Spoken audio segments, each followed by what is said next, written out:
I know. Surprisingly, country doesn't really have a lot of cowbell in it. Oh, fuck. So I never really thought about it. My parents were right. I'm never going to make it. It's a country cowbell player. I have a fucking master's in fine arts in cowbell. 6 years of school.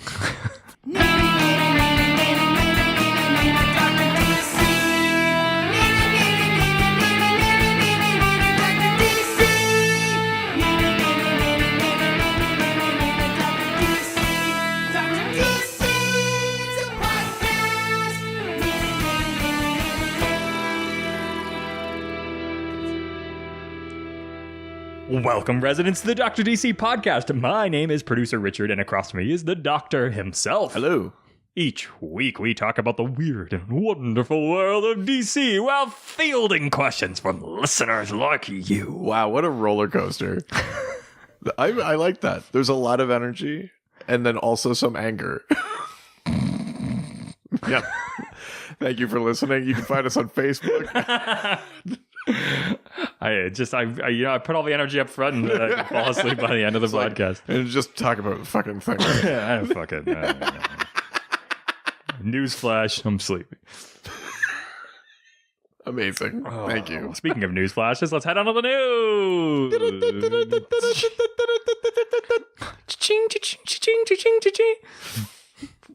What? Money? Is that cash news? Yeah, dollar bills. Because you know that the money that's going to be coming from this Psycho Pirate being introduced into the Arrow crossover. Seamless. Fucking Jesus Christ. A Psycho Pirate will be introduced in the Arrowverse crossover. Yeah, this is pretty exciting. What's a Psycho Pirate? Qu'est-ce que c'est? We've definitely made that joke. I'm sure we have some new listeners. They may have not heard of that. Psycho Pirate. Qu'est-ce que yar?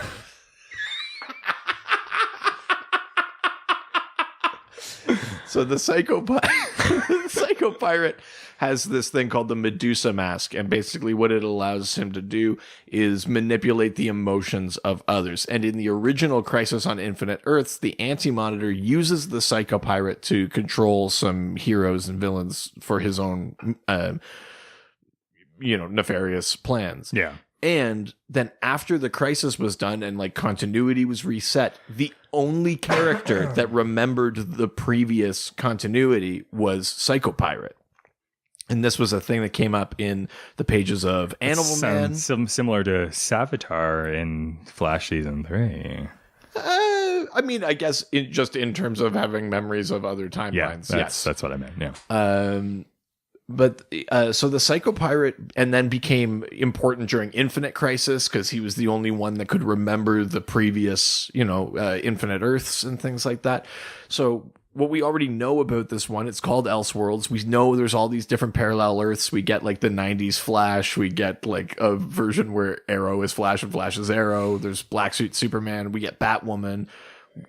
We know that the Monitor is in there. So putting Psycho Pirate in there, it really makes this feel like it's like kind of like a crisis event, which is pretty dope.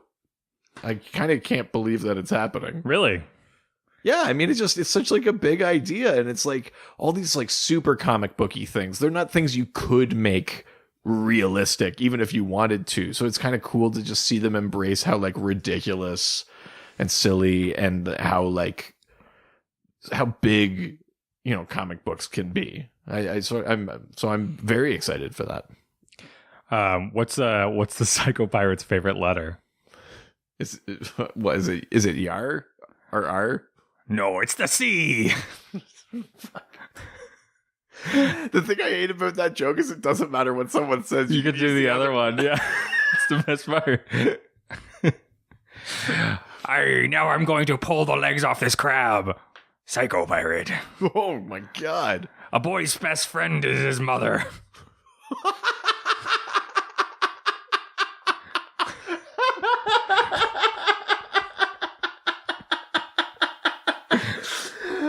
Oh no. Psycho Pirate. I have a difficult time having small conversations. Psycho Pirate. Your pirate voice is getting closer and closer to Liam Neeson. I have a particular set of skills that make me a nightmare for people like you. I'm going to find you, whether it's on the land or the sea. I will find you, and I will kill you. Here. Mother, what's this phrase? She isn't quite herself yet lately. You're just reading psycho quotes as a pirate. We all go a little mad sometimes. It is very much like listening to Liam Neeson do a pirate voice. See, had I ever tried to do that, it would never come out, yeah. A boy's best friend is his mother. What a terrifying new character to add to our show. Oh, it's not like my mother is a maniac or a raving thing. She just goes a little mad sometimes. We all go a little mad sometimes. You lose like a pivotal scene in that movie, Haven't though, you? because when have you ever seen a pirate shower? We all get a little wet sometimes. Yeah, we're watching that Aquaman trailer. Oh, we have 12 vacancies, 12 cabins, Are you just doing the whole movie? 12 boats.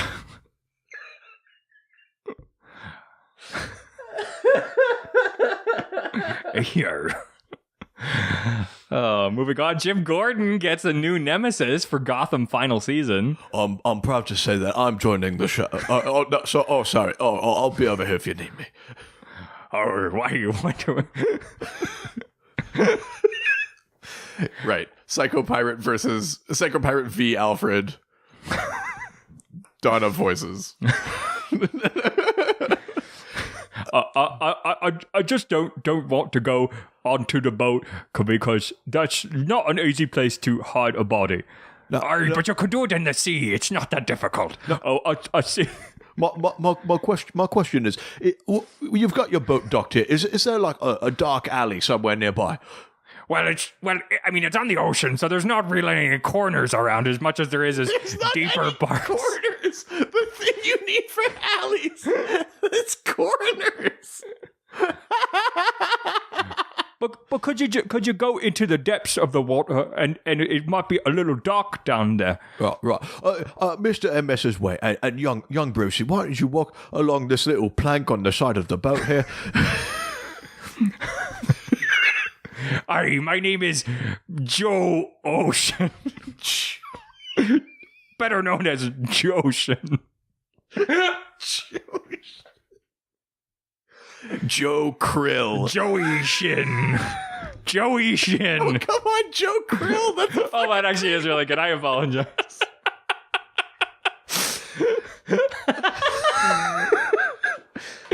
If you're just listening to this episode, it will make very little sense. We've been having way too much fun with that lately. Yes, Jim Gordon gets a new nemesis for this final season of Gotham. Do we know who it is? The character's name is, I think, Teresa Walker, which appears to be a new character, but you gotta believe that that's probably like a fake name.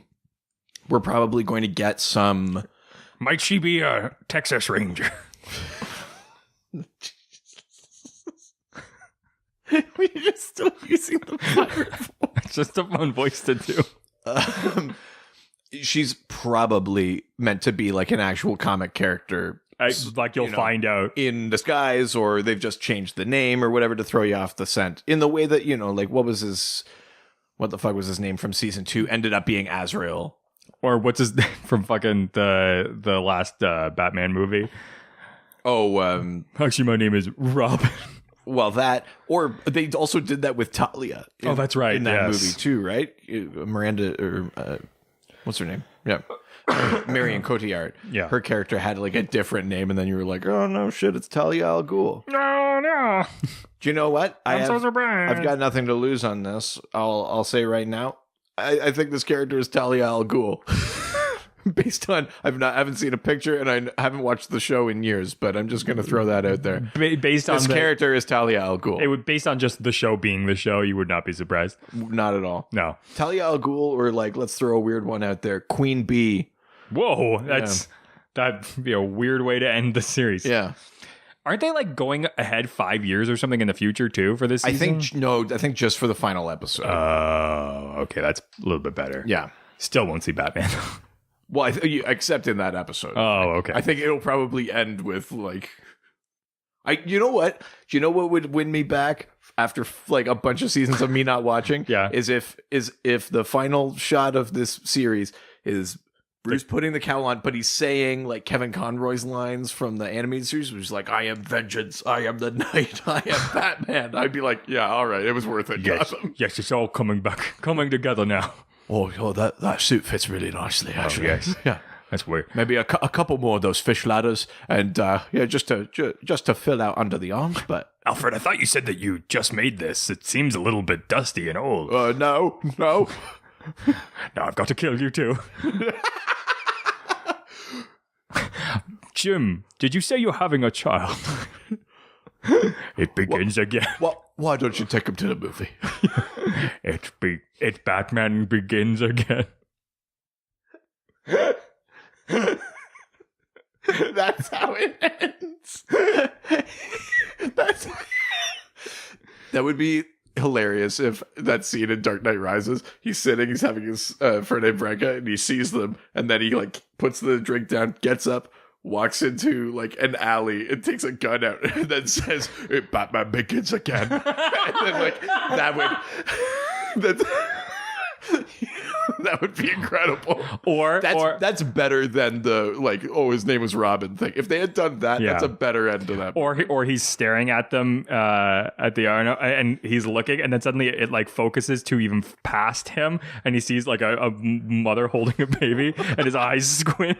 Do you need a butler, ma'am?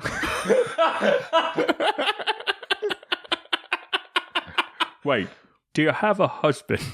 I think when, because we're starting up our Patreon very soon. Oh, yeah. I think we devote a full episode to fleshing out our evil Alfred pitch. I mean, considering the pitch we were given, right? Fuck.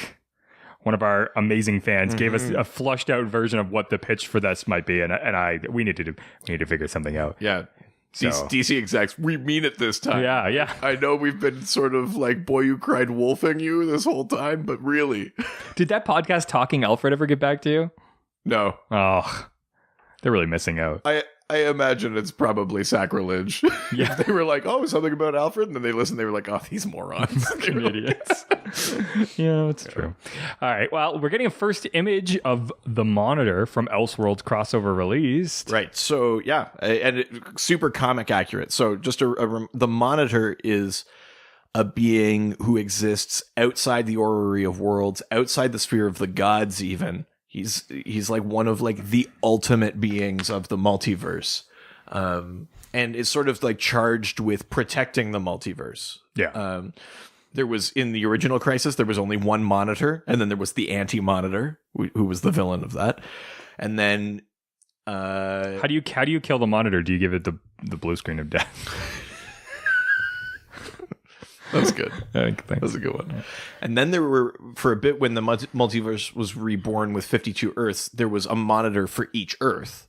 But then Final Crisis was ultimately the final crisis of the Monitors, and they all withdrew from the multiverse, and all that was left was one Monitor, Nixu-Otan, otherwise known as the Super Judge, who has shown up a few times since, including in the Multiversity. So I'm not sure. I get the sense that the Monitor that we're seeing is Nixu-Otan. The costume's a little bit different, but I think that's who it is. Although in Dark Knight's Metal, they just reintroduced what they're calling the Over Monitor, who was the original Monitor from the first Crisis on Infinite Earths. Oh, so, really? He just got reintroduced, so who knows? But either way, no matter what version it is, looks super comic accurate. It's just insane that this is a thing that's happening. It's such a crazy concept. Like, it's not even. Yeah, we're getting a lot of like legit comic book stuff happening lately. It's so nuts. I can't wait for this crossover. It's you know what? Considering how much we bash stuff, it's a great time to be a comic book nerd. I think it was helpful for us to have Kyle back on the show. That's true. To like reel us back in and be like, yeah, like maybe things aren't entirely to your liking, but like look at what's being made. It's kind of insane. If Simon was the yin, Kyle is the yang. Yeah. Yeah, really. Yeah. We needed. It was just like the hard reboot we needed for this podcast. Exactly. Now the quality content's coming. Wait, no, the positivity is coming. There we go. Let's not make promises we can't. Oh, this is good. I like this. Jensen Ackles was donning the Red Hood for his Halloween costume again. Oh, he really wants to be the Red Hood, and I completely support it. I mean, he was the Red Hood in voice. Yes. Sorry. Yes. He played Jason Todd, aka the Red Hood, in the animated Under the Red Hood, and he was incredible. He was really, really good. Yeah. That whole animated movie is really spectacular. Yeah. And Bruce Greenwood is Batman in that one, and Neil Patrick Harris is Nightwing, and it's a really like terrific movie. We should get a movie though that's Jensen Ackles actually playing the Red Hood, and then John Hamm as the Batman. He's a little old to be the Red Hood, though. Yeah, but if Batman's old, you mean like DCEU? Like throw him in? I mean, I say he's a little old. Jensen Ackles he's got it. Yeah, but and he flounced it. Yeah, I mean, his costume looked amazing, but it's such great like fan service because he knows that like he's very well loved for playing that role in that one animated movie, and since then he's been everyone's like number one kind of pitch for like cast the Red Hood in live action. So it's cool to see him like dress up like that for Halloween. It was a dope costume too. It looked really spectacular. We just need to get John Hamm to be that Batman. John Hamm is Batman, but the other one that I saw was like, you know, when people Photoshop things to like test them out, was John Hamm as Two-Face, and I was like, oh yeah. I just think he makes such a good Bruce Wayne. Yeah, I think he would too. Yeah. I wonder if he'd be a better Bruce Wayne than a Batman, though. Yeah, but it doesn't really matter because I mean, it doesn't really matter how they are as Batman. I disagree. It's just a fucking costume on it. Have you been listening to anything that? Yo. Seamless. Yeah. Well, speaking of Jensen Ackles, we have a Patreon coming out soon. We do. And I think we can at least now, I'd rather do it at the front in case nobody listens to the end of this. They really just come for the news. Well, I'm out. Yeah. We have a Patreon coming. We're going to be recording some episodes this weekend. We are. Including, if you guys have helped give us those reviews to get to the first episode of Supernatural that the doctor is going to watch, we are going to be reviewing that first episode as a Patreon episode. So yes. We will be posting the link to the Patreon once that first episode is up. But we're recording it this weekend, so it is coming. So am I. Coming everywhere. Yeah, I'm very pumped about it. But yes, the Patreon's coming. The first episode is going to be us reviewing Supernatural, the pilot. Which, or I guess not the pilot, the first episode, which it counts as the pilot. I will be watching because I made a promise and I'm a man of my word. It's not like you're opposed to it. You're talking as if you're just like, you're forcing me to do this, but Richard, you put toothpicks in my eyes. You're holding them open. You're gonna watch it. Why are they in now? Get you used to it. Oh, thank you. Yeah. I'm not cruel. Well, speaking of watching things, let's talk about the poll list this week. Sure. Because we have something that we can actually talk about, something we've been watching. Yeah. Now, how far? I still have only watched the pilot. Okay. Well, let's talk about Titans. Yeah, let's talk about it. Okay, so you've seen the pilot. Yes. What did you think? I liked a lot of what it was doing. There was some stuff that pissed me off. Well, one specific thing really pissed me off. Okay. Can you guess what the one thing that really bothered me was? It's a really small minutia, but it's a thing that really bugged me. Actually, I don't know. The city they're in. Whether they're in Detroit? Yeah. It's DC. Why is there Detroit? There is Detroit in DC. That doesn't make any sense. Why wouldn't it be in a DC? The Justice League was based in Detroit for a little bit. Doesn't make any sense. I thought Marvel did the whole like real life cities. DC doesn't not have real cities. They just also have fake cities. But like when you have the opportunity to have all of these fake cities, why not? I don't like Detroit has been like a city used in superhero. Well, I don't think DC should do that, and it bothers me. Choose one side. Make your own cities up. So you want every city to be made up. Well, I just figured if there's a Detroit, that means they're in New York, right? There is a New York. Why is that? That doesn't make any sense. New York is like the big city, but it's not because there's like Metropolis and Gotham. Exactly. It's stupid. There's just doubles of all the other cities. Yeah. Technically, DC's Earth is bigger than Marvel's Earth. Like the actual Earth itself is larger. Is there a map? Yeah. There are maps. Does it look the same as like North America? Well, the maps usually only just point out where the fictional ones are, but like, no, I mean, it would look crowded on a real map. Yeah. But it's still how it is. Maybe this is just a bone I have to pick with DC in general. That is fair. It's a thing that stuck out in my brain. But it's not something that Titans is doing that DC doesn't do. Okay, that's fair. It still bugs me. Fine. But otherwise, no. I mean, I think it's... So what did you like about it? For being... Detroit, fuck you. What did you like about it? Being... I can say that. I grew up in Windsor. It's fine. But... I think it being the whole like DC dark TV show thing where it's just like, DC, come on, we don't need another dark thing. I think that it's good. I enjoyed it. Like I really liked the sort of what was the young girl's name? Which character is she supposed to be? Raven, yes. Yeah. I liked her sort of like fucked up family home thing. I think that's a really good way to do that. I in the comics, is Robin just he become a police officer in the comics? Not on that timeline, because in the comics they were the Teen Titans, not just the Titans. Has he ever become? Is this a new thing that they added? No, I think I mean he's had a few different jobs. I think he has been a cop, but he's been a spy. He's been like he's had like jobs like that. That's not a stretch. I really like the idea that it's you take the sort of like grizzled old cop concept and bring that to Robin. So it's like his and you talk about like his previous partner being Batman and like using that analogy. I thought that was so cool. That's a really great way to do that. Now, I've only watched the pilot. And I thought you don't really get a lot in this episode, I think. Well, because it's just like a lot of setup. But it is and it isn't. Like it's more of just like this girl's got a really fucked up home life. Robin was with Batman and now he's not. And now he's trying to be Robin without Batman. Yep.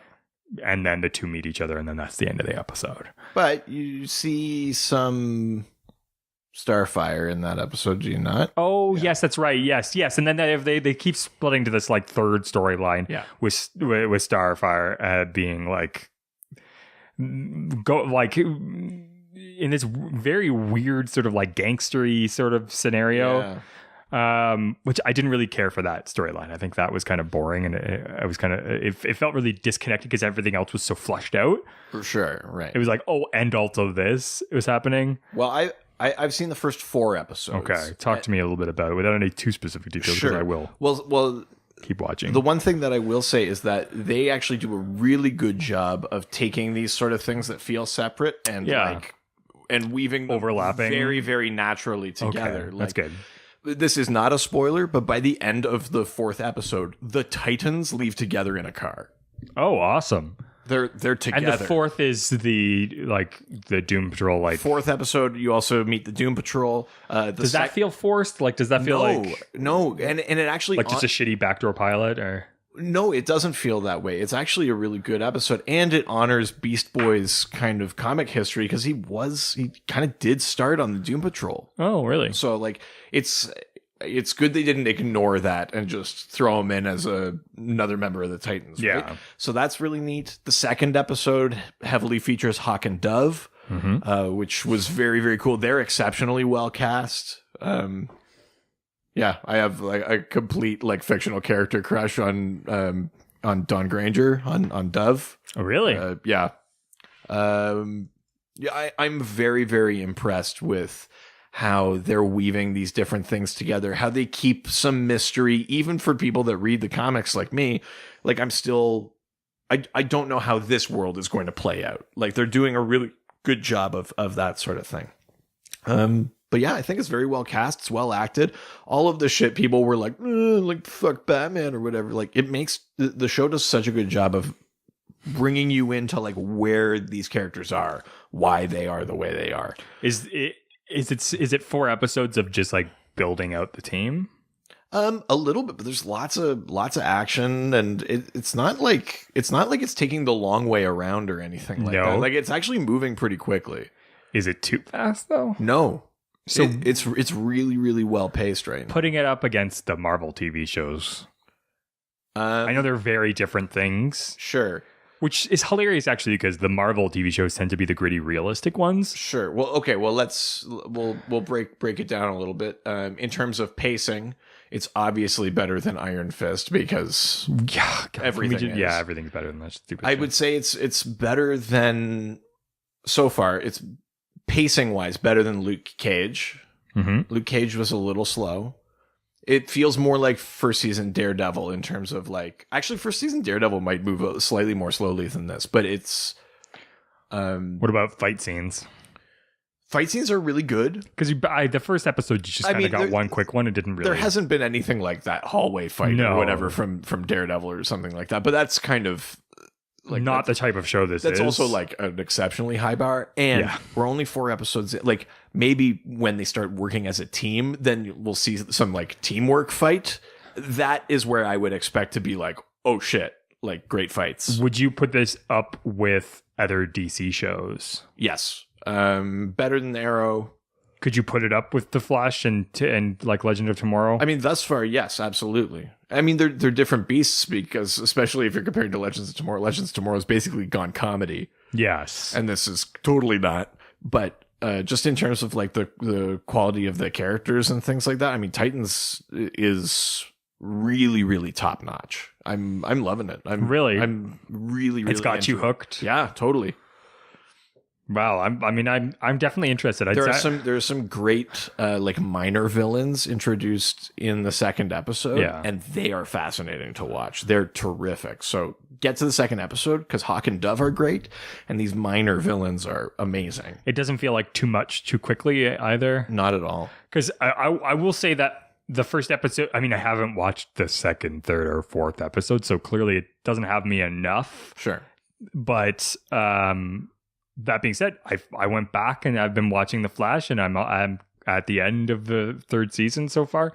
So it's possible to hook me more. I think sometimes I need to get over. Like, I found that I think going into Titans expecting it to work really, really well episodically is a mistake. Yeah, I think you have to treat Titans the way we treat Netflix, except we don't get it all at once. So that's kind of the pain, is you can't just be like, oh, well, let's keep watching and see how this plays out. So, like, that's kind of a pain, but I think the way it's written and structured and filmed is more like that, where when you put the whole thing together, then you get to go like, oh, yeah, of course, that's how this picture makes sense. Is there an overarching story that seems to be really interesting beyond the fact that Titans are coming together? Yes, and it revolves around Rachel, Raven. Oh, okay. Yeah. That's good then. I'm interested in that. Yeah. Yeah. I think I'll definitely give it a chance, and we'll continue to tell you guys what we think. Maybe this will be a part of the Patreon. Who knows? Anything could happen. Anything could happen. And you guys can help craft it if you guys have things you want us to do and talk about. Yeah, totally. That's the place to do it. Even if you want us to talk about Marvel things, we could do it. Shuck you. All right. Well, let's go on to this week's theme. Yep. This week's theme. This week's theme, I've put it off long enough. We're talking about the history of the Hawks. Hawkman, Hawkgirl / Hawkwoman. Big Hawks, little Hawks. So many Hawks. How many Hawks? Some as big as your head. Give them a twist, a flick of the wrist. That's what the showman says. Oh, I've got a lovely crap. Mufasa never made me do this. Wow, that was good. Yeah. Because I was just thinking it as the song itself, and then you brought it into Lion King, and it just... That's all that song makes me think of. But yeah, we're talking about the very convoluted, very confusing, at times, history of Hawkman and Hawkgirl. This has been one that, like... It's going to be a mouthful of Hawk. We've so much Hawk. I don't know that I can take it all. Yeah, it's going to be Hawks to fill every orifice. Open wide. Here come the Hawks. Bigger, better, juicy. Oh, what? Throbbing Hawks. Oh, no. Oh, no. Veiny Hawks. Is Throbbing Hawk your dial doc for today? No, but was my MSN account? No. Throbbing Hawk 87. Yeah, so I mean, like, these characters have like crazy complicated histories because there are a couple very different versions of the characters, and then sometimes they tried to make them make sense with each other or fold their history together, or they got the timeline wrong, and then people were like, oh fuck, like we can't fix it. And there was a big period in DC Comics history where they basically were just like, maybe we'll just leave it alone. We just won't touch these characters because it's gotten out of hand. We can't fix it. What's your experience with these characters? Are these characters you've followed a long time? I know that in preparation for this episode, you caught yourself up a little bit. Oh yeah. I mean, I would never go into this without doing some rereading, but they're characters that I'm super familiar with. Like I always knew that Hawkman was a character. Obviously the Justice League cartoon introduces you to Hawkgirl. She's a member of the Justice League in that cartoon. So that was a lot of exposure to like that alien version, the Silver Age version, where they're from the planet Thanagar.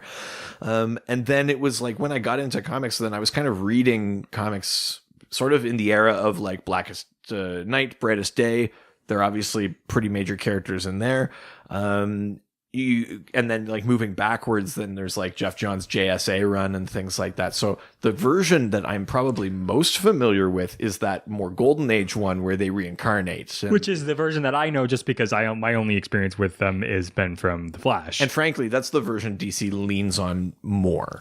I like that. But the weird version. thing is that the Alien one probably lasted longer, like as an era. Yeah. But I think the thing that sticks, the thing that people maybe connect to more is the sort of reincarnating lovers through time sort of thing. It's a more interesting concept, right? Totally. Than Space Cop when you also have Green Lantern. Yeah. Yes. And Martian Manhunter. And yeah, exactly. Yeah, that's right. This Space Cop's been a little bit done. Precisely. So, well, all right. Well, you guys sent us a lot of questions. A lot on Twitter too. I was really impressed, especially because I'd reached out to some of the DC groups that I subscribe to on Facebook, and nobody wanted to touch it. Everybody thought it was a great idea, but nobody wanted to touch it with a 10-foot pole. So I was excited to. They are wiser than I. Yes, exactly. Yeah. But we got some amazing questions and some questions from people we haven't heard from a while. So let's get into it. We're heading over to Twitter. Twitter. I can hear it. I can hear the Alfred. It's ruined it. I can't. But I don't understand what the connection is. I think it's just that's like maybe like a consonant sound that I use to like get the voice. Twitter. Not much better. I mean, that was almost more leprechaun-y. Twitter. I got the Twitter of the young feet. I have a very particular set of skills. One that make me a nightmare for people like you. What to do? Try. Oh, well, our first question comes from Into the Weird. Yeah, this is actually a question that we've been sitting on for a while. Oh, is this? Yeah. I was wondering why this is a question, why this was a person we haven't heard from a while. It's because this is a question from a long time ago. We've been sitting on this one for a while, picking my moment. They intelligently stopped listening to this podcast a long time ago. We don't know that. It was because we hadn't answered this question. Yeah, those assholes. So Into the Weird asks, it seems like Jeff Johns was really going out of his way to tie Hawk and Dove to the Carter Hall Hawkman mythology. In brackets, he says, the last name, Hall, bird-themed superhero identities, Hank and Dawn conceiving Carter's reincarnated son, and bracket. So my question is, did Johns or any other writer officially and overtly tie their two mythologies together? Or was it forever left implied and a series of coincidences? Right. It's a long question. There's a lot in there too. So, well, let's start off with the obvious. The version that we're talking about here, we're talking about a Hawkman and a Hawkgirl that reincarnate. So this is Carter Hall and Shira. Mm-hmm. They reincarnate through the ages, and then they meet each other, fall in love, and then usually are killed not terribly long after that. Yeah. And then it starts all over again, and they're always killed by Hath-Set, their ancient enemy, who also reincarnates. They're all sort of tied together in this curse. Now, what you discover is there's this character called Hector Hall who was introduced in like the 80s, and he's the son of Carter and Shayera. And he also reincarnates. They didn't know that would be something they could pass on. So he's been a few different heroes. He was the Silver Scarab and things like that. But he was sort of turned evil, but not totally, and he died. And his wife and son and his soul were all trapped in my wife. They were son. They were all trapped in the dreaming for a little bit. And then his soul was finally released, and then he reincarnated again. Okay. So when he reincarnated in the body of the son of Hawk and Dove. Hawk, his name is Hank Hall, which is purely coincidence that they have the same last name. Because these are characters that have all been around sort of separately. Okay. So Hank Hall, Don Granger have a son, and Hector Hall's soul reincarnates in it. Now, what's interesting there is that Hawk and Dove are powered by the Lords of Chaos and Order, respectively, which is tied to Dr. Fate because he's a Lord of Order, and basically Hector Hall becomes Dr. Fate. But other than that fact that he reincarnates in that body, Hawk and Dove and Hawkman and Hawkgirl are separate. There's nothing else tying them together. Hawkman and Hawkgirl don't have any connection to the Lords of Order or Chaos. Likewise, Hank Hall and Don Granger have no connection to Nth Metal or to reincarnation or things like that. They're completely separate worlds. So I think what Jeff Johns was doing in that series, through that sort of retcon action, was saying, like, isn't it funny that we have two different like hero characters with the last name Hall, and just finding a way to tie that together. We've talked about this. This is a very Jeff Johns thing. Is taking something that's like seems innocuous or is something most people don't think about and being like, no, we can make meaning in this thing. I think that's what it is. But yeah, I mean, like moving forward, there's not like it's not like it didn't tie their legacies together or anything like that. They're still totally separate. They kind of go their own ways, but the only connection is Hector Hall, that he happens to be reincarnated in the body of Hawk and Dove's child, and that his soul is the child of Hawkman and Hawkgirl. Good Lord. That's where we're starting. Jesus.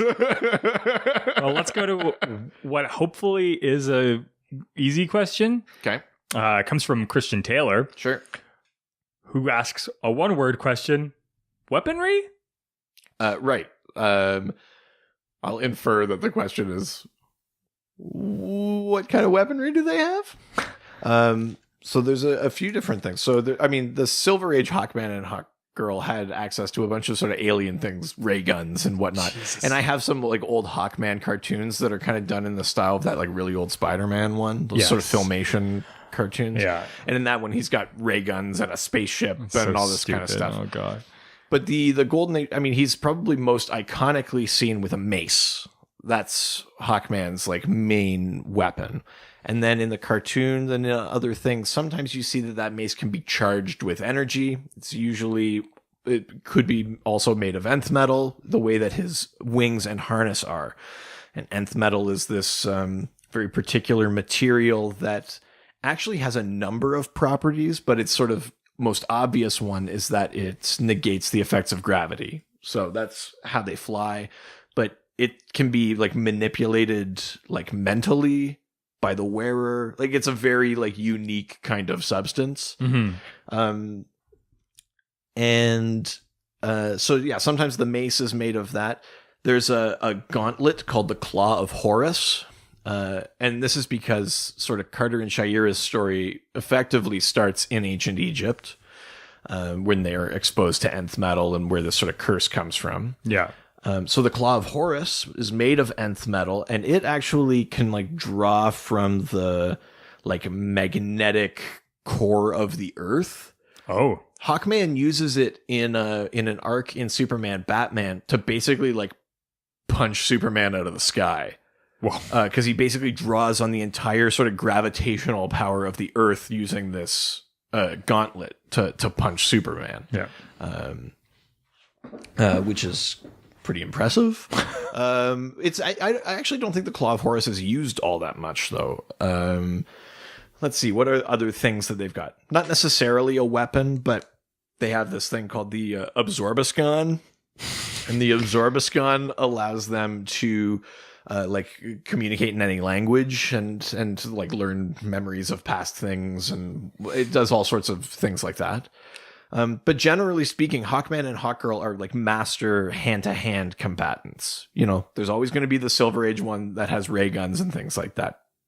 Or even into like the Bronze Age, series like Hawkworld and things like that. Mm-hmm.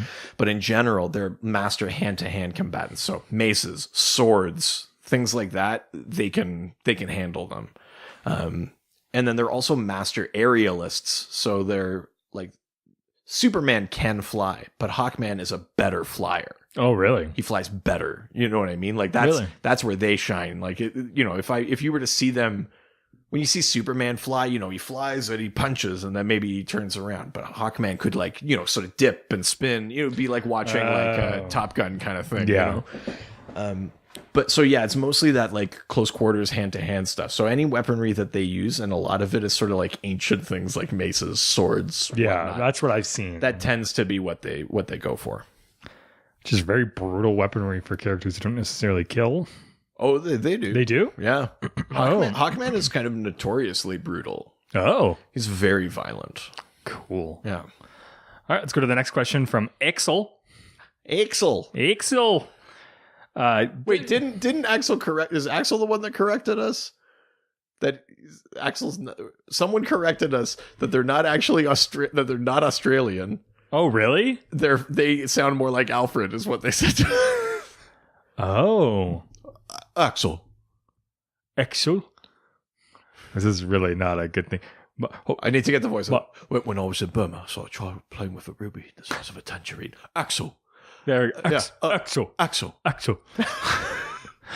I only say Axel that way because Axel is because of the TV show The Almighty Johnson. I don't know what that is. The Almighty Johnsons is like it's a New Zealand TV show. That's the idea is basically that they take the like Greek mythology like characters and say that like the like in the times of those gods they decided they were going to leave Greece and go to New Zealand for some reason, and now they reincarnate as these as people every like certain amount of time. It's actually a very good show. It's super, super good. But one of the characters' name is Axel. Axel. Axel. So Axel asks. Yikes. How do you feel about the new Hawkman run recently? This is your voice now, Axel. I'm sorry. Do you feel it's DC's way of trying to fix the many ways they have messed around with this character? Well, I'll answer the back half of that first. It's 100% them trying to fix Hawkman continuity. Basically, anytime Hawkman continuity has gone askew, the next version has tried to fix it. So in the Golden Age, they were just, Hawkman and Hawkgirl. Yep. And then in the Silver Age, they were like, let's make them alien cops. And then they were never tried this before. And then, when they did the Crisis on Infinite Earths and they had to blend the Golden Age and the Silver Age together, they were like, okay, well, what if a Thanagarian came to Earth came to Earth and saw the Golden Age Hawkman and he was there, and then went back to Thanagar and was like, what if our cops all wore wings and we called them wingmen, and then that inspired them, and then there's this new Katar Hall and he's the alien one, he's the Silver Age one, and they tried to make a timeline out of it, but then it was like their souls were combined, and then they were like, and part of the issue with, I'll get into it later probably, but part of the issue with Hawkworld is they were making a new origin story, except that DC editorial was like, oh, by the way, this doesn't take place in the past. So it was meant to be like a Batman Year One kind of thing. Yeah. Like this was the origin of them. But then for some reason, editorial had it take place in present DC, which meant that all of the previous adventures had to be retconned out. But of course that doesn't work because other characters interact with them. So then Like that, it always compounds, right? And each new person comes in, they try to say like, no, this is what it is, or this is what it is. And so that continuity got so muddled and so like horrifying that no one touched it for a very long time.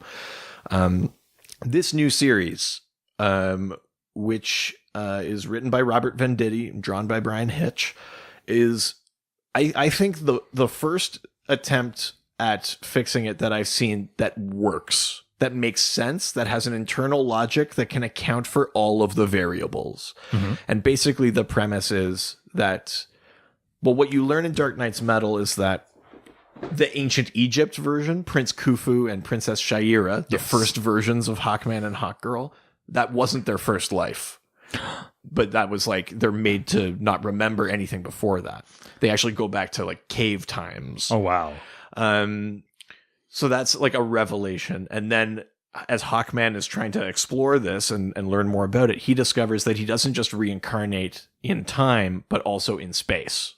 Oh, wow. So the Qatar Hall Savage Hawkman, the Thanagarian police officer, mm-hmm. he is a different life of Carter Hall. They've invented, like, there's the Old West one, there's Nighthawk and Cinnamon, or, you know, like there's I can't remember what his like medieval one is called, but you know, like there's them all through time. There's the new one that's a Kryptonian, and his name is Qatar All instead of L. Yeah. So like, and what's interesting about that is by invoking this sort of like fluid space-time thing, you can, I think, reasonably using that sort of like theoretical physics, you could say that two of them could exist at the same time, because if they're reincarnating across space and time, you don't know where in the reincarnation cycle any of them are. You don't know, right? Like, yeah. If I am here today and then 30 years from now I reincarnate back in time to tomorrow, then tomorrow two versions of me could exist. So in a way, it's probably like the first version of trying to retcon the things together that actually has any kind of internal logic, or where you can reasonably be like, yeah, that's fine. We can write that off as a comic book thing instead of just making things frustrating and confusing. It's amazing. Like I'm actually quite impressed, and it's such a simple thing to do. Like I'm sort of surprised no one had figured it out. Yeah, seriously. It feels like if they had done this after Crisis on Infinite Earths, then they wouldn't have had to do it now, right? Like it was there. It was like within their grasp, and they fucked it up. Oh, could have gotten it. Yeah. All right. Well, our next question comes from Stump Chunkman. Step into the Stump Chunkman. Bleh! And I like that. I remember when we posted this, we got two questions kind of from Stump. Sure. The first one was the most Stump question possible, which was, the fuck's all this then? It's a very Stump question. Yes. But he does go on to say, but serious question, where/what would you suggest is a good jumping off point to start reading Hawkman? Yeah. Don't. Do you know, it pretty much has to be recent stuff, because that's the only sort of... Is there like an origin book? Well, the reason I say recent stuff is they'll address origins, but they actually leave that stuff out of it usually, or it's not like focused on that, because origins are where shit gets messy. Okay, so is there like a number one then that you should pick up? I would say there's a... I think it's like a mini series, or whatever. It's called JSA Return of Hawkman. Jeff Johns wrote, and that's, I think, from like the year it's the early 2000s or something like that. That is basically bringing back effectively the reincarnating the Golden Age version, the sort of primary version of Hawkman. Rad. That is a really sort of cohesive story. It doesn't fix all the continuity problems, but it does establish like, this is what we're doing with Hawkman right now. Yeah. Here we go. And that's a really interesting one. I mean, likewise, I of course recommend the current Hawkman run, which is actually relatively easy to jump onto, because it's all about Carter, like, learning his origin and learning like that whatever we thought we knew was a lie. So you're basically learning it with him anyway. It's true. But I will say, even though it fucks up the continuity, Hawkworld is worth reading. It's interesting. You're seeing the planet Thanagar. You're seeing Katar Hall, not Carter Hall. You learn about this sort of like warrior race, and the Thanagarians keep, like they play a role. They keep showing up in the DC universe. There's a lot in there. Later, like Rand Thanagar War was a big part of Infinite Crisis. Like that planet features heavily. And it's Hawkworld is an interesting reinvention of that. And ultimately, the Jeff Johns Hawkman, that's the Hawkman that we see in Blackest Night. And when we get into Brightest Day, he manages to fold Hawkworld into that as well. So Jeff Johns does try to do some work blending sort of histories together. But I think I would recommend that, like JSA Return of Hawkman. I would recommend Hawkworld, which is from like 1989 or something like that. And I would recommend the current run. I think those are maybe the easiest to jump in on. I'm also just assuming you don't have access to Golden Age comics, but if you do, then yeah, read like some of the original Hawkman stuff, because that's fun. Yeah, not easy to grab. I know he said he does have some books, I know, because he was sending me them recently. I don't know if they were newer or older than though, but all right, let's go to the next question. Oh, I love this question actually. Okay. This comes from Tyler. Tyler. What? Were you gonna do with Tyler from Big Mouth? Big Mouth, yeah. I just want to make his pee-pee hard. If you haven't watched Big Mouth, that's like a super inappropriate thing to hear, but yeah, it sounds bad now. There's context. This context bad. The context in actuality is much worse. Actually, that's true. The question is actually very good though. Tyler asks, what types of reincarnations would you want to be introduced in the future? I'd love to see a feudal Japan style reincarnation get introduced for them. Oh, sure. It's an awesome question. Do you have one that you I mean, there's a few. Want to see? There's a few. A particular era, and you think it'd be cool to see a version of them? I think it would be cool, one, to see. Imagine if you could do like a reincarnation that was an Atlantean. Oh, yeah, totally. So, master of water and the sky. Oh, fuck, yeah. Would be yeah. awesome, right? Wait, are you just pitching Hawkman? Yes! Yes! Hawkman! Yeah. No, that's a very good one. Yeah, it would be interesting, to be reincarnated as like a, Oh, interesting. Atlantean. I like that one. I think I was going in a similar vein, but I was thinking now that it's established that he reincarnates across time and space, it'd be neat. They're already introducing a Kryptonian version. I think it would be neat to see some other like of the alien races that we know that are out there, like like I mean whatever, like a Durlin or like You're a Durlin. You're a Durlin. Or someone from Bismol or something like that, or like one like Kilowog from like Bolivax Vic or something. Like it'd be neat to see things that are somewhat familiar to us, or from Korrigar. I think that would make a ton of sense. That's Sinestro's home planet. If there was like a Korrigarian Hawkman and Hawkgirl, maybe like these sort of ancient, like kind of fascist warriors, and that's someone that Sinestro like harkens back to. He's like, no, like that was Korrigar in its prime. Like that would be an interesting way to tie things into like existing history. Would be if there was some sort of like ancient Korrigarian warlord Hawkman and Hawkgirl. I think that I would be into that. I would love to see like a 30s French.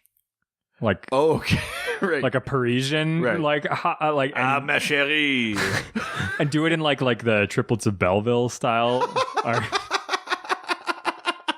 Oh, okay, yeah, right on. I think that would be really awesome. I love the feudal Japan. Feudal Japan is a great one because it's got such a very particular aesthetic. I mean, that's part of what we love about Ninja Batman, right? Yeah. Is that sort of like dipping into that era.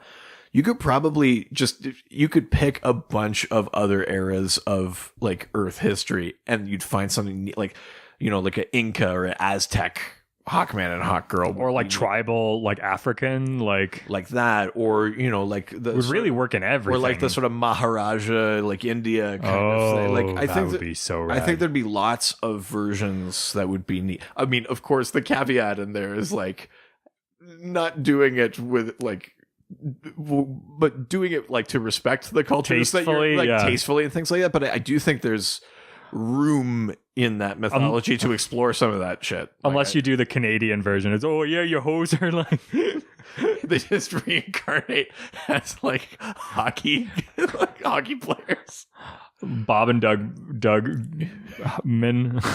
Hawk and Doug McKenzie. Yeah. Yes. Oh, have a beer there, you hoser. I don't get nothing.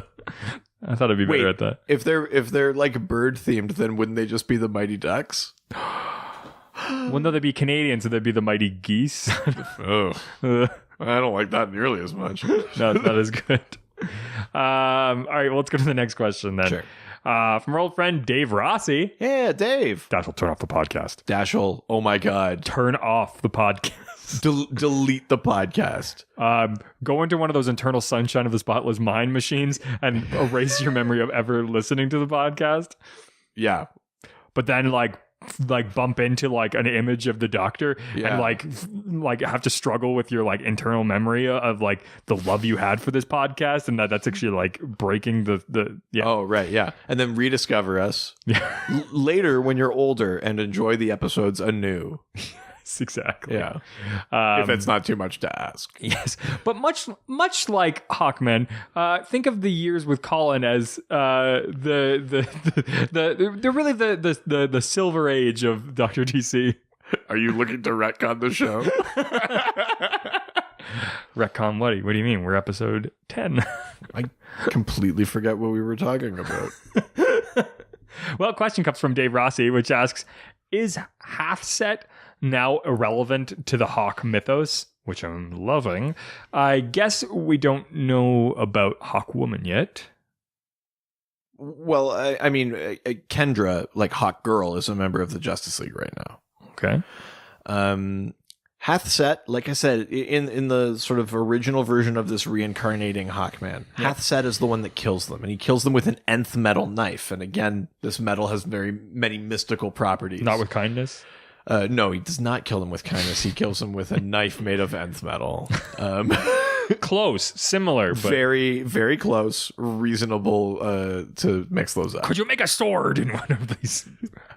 A kindness sword. But and then he's trapped in that cycle of reincarnation with them.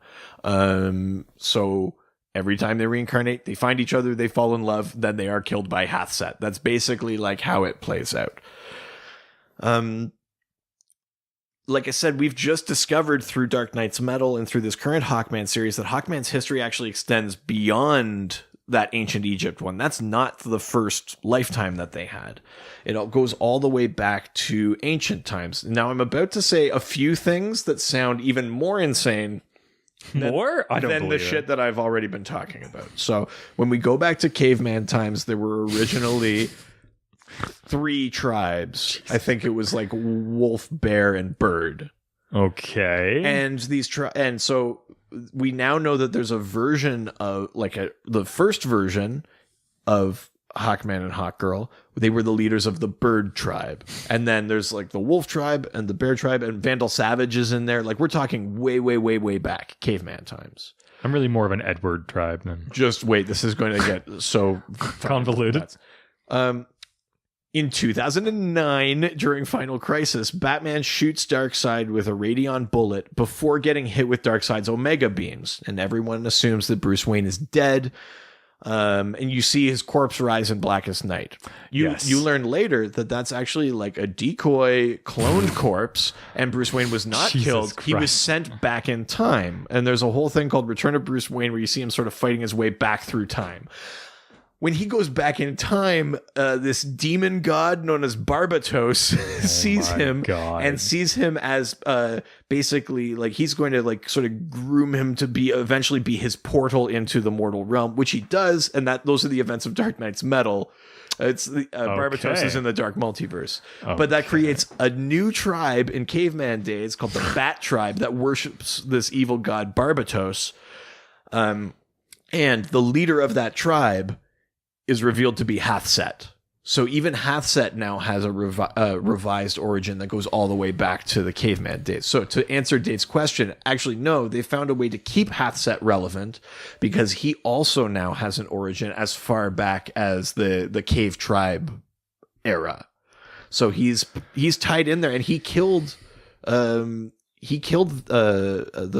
leaders of the bird tribe with nth metal. It's still the exact same origin, but then he later in ancient Egypt manages to find a way to block their memories of the lives previous to then.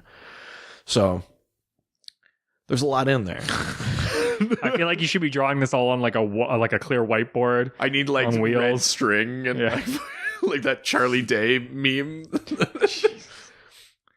Okay. If you followed that, kudos. But yeah, essentially, a time lost Batman started or inspired a tribe of demon worshipping cavemen, and Hathset is part of that. So now he also has as long and as full of an origin as this new retcon one for Hawkman. Long and full Hawk. Such a long Hawk.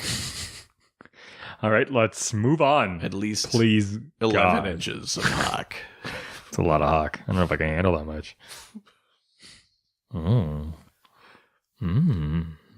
You stopped the recording, right? Jesus Christ. That's fucking vile. Dashel, turn off the podcast. Oh, it's too late, Dashel. One of us. Daddy, what are they joking about? Just eat your cereal and shut your mouth. Just watch Star Trek. It's a better world. It's a better world. Oh, yes. You're doing George Takei. Oh my! He has a 2-word catchphrase. You can't do it. It's the like Japanese knockoff. Oh yes, he's Japanese. Yeah, well, what are you gonna do? Next question comes from Razma Berry's review. Oh, you were really breaking that down. That felt like the acoustic version. Razma Berry's reviews. Oh yeah. Oh, now that was the lounge version. Razma Berry's review. Okay, that's like the 70s, 80s punk version. Can you give me like the pop punk, like late 90s version? Razma Berry's review. Oh, that was fucking good. Razma Berry's reviews. The darkness? I believe in a Razma Berry's. I sort of feel like he's probably just going to stick with the one as his drop. I don't know that he's going to use any of these other ones. We should probably edit this out because, yeah. What do you ask? You're right. Moving on. Raz asks, okay, this is some characters I have learned a lot about on your podcast. So I will ask, what is it about the characters that appeal to you? Do you have an idea of who you would like to play the characters in the DCEU if they were brought in? Ooh. Well, I mean, the thing that I like about the character, I mean, we've obviously talked a lot about this. The primary version of Hawkman is this reincarnating one. I think that's the more interesting version. I think there's, you know, the alien ones that I enjoy are the ones that tie the alien one into the reincarnation thing somehow. So I think that idea of sort of being stuck, you know, like lifetime after lifetime, but, you know, he keeps fighting. He's a hero. He's not beaten down by it or anything like that. Yeah. Right? Like I think there's a lot to be drawn from that. There's a lot positive. There's something really inspiring in a way about how they deal with their curse, Hawkman and Hawkgirl.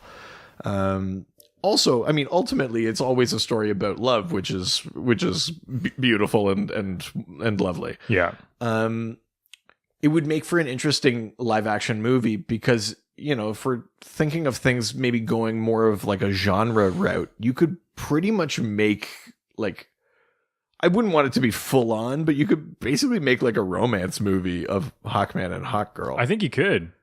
Yeah, like I almost in a way, if you were going to make it, the ideal era for it might have been that like late 80s. Like I'm thinking of Ghost. That's a movie like about murder and revenge that has some like action in it, but is essentially a romance movie. I think like that's almost the template for a Hawkman and Hawkgirl. It's gonna be weird to do make a clay pot in the sky, but yeah, that's the biggest issue. yeah, that's really the only real problem. But you know what I mean? Like I think if don't get me wrong, I want to see action, I want to see flying, I want to see, you know, some, but I also want to see sensual clay pot making. I want to see fight scenes, but like I don't think it would feel right to me as a Hawkman and Hawkgirl movie if it wasn't about them falling in love or something like that, right? Who's like, Whoopi? Hathset. Oh, yeah, that makes sense. Yeah. Now, who would you cast if we were making said movie? If we're pitching a sort of like modern action romance Hawkman and Hawkgirl, who do you cast? I think you need a real beefcake for Hawkman. Not just because the president in the DCEU is beefcake, but in general, you would kind of need that. I would make it now. So this is going to be a little bit more of a progressive version. Okay. But I think it's going to be Hawkman and Hawkman. Sure, fine. And it's Jensen Ackles and Jared Padalecki. Yeah, okay. Yeah, I see where we're going here. Well, let's leave aside for a moment the like erasure of female characters, and because you're countering it with a different form of representation. Hey, there's not enough white men on TV, and I just think, man, you're really fighting the good fight. I couldn't even finish that sentence. Okay, but do you actually think either of them would be suited to play Hawkman? I actually think Jared Padalecki could do a good job. Yeah, I'm having a hard time thinking of like a specific actor, but you kind of want, you know how Henry Cavill looks in Man of Steel when he steals that guy's shirt off his clothesline? He's just kind of like, you know, hairy chest, kind of big and burly. Like that's sort of what the look you want for Hawkman, I think.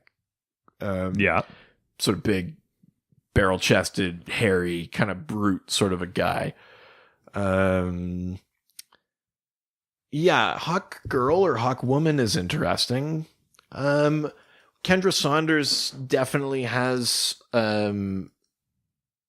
she's not white. So I mean that's kind of nice. It's built in like diversity, like you can get someone else in there. Yeah. Not in your version, of course, but so I kind of like that. I like the way that they cast her on the CW. I thought that Kira Renee, I thought she was a very good Hawkgirl. I actually thought so as well. I liked her a lot. I'd be interested in like I kind of like her as an actor, but I've only seen her in Quantico. But that Priyanka Chopra might be an interesting Hawkgirl or Hawkwoman. Oh yeah. I think I'd be into that. I don't know who would be good for her to play opposite as Hawkman, but Rami Malek. Sorry? So Rami Malek. I think he's too small. Yeah. Although Hawkman doesn't necessarily have to be tall, but if he bulked up, maybe, yeah. Yeah, I'm not exactly sure who I would throw in there.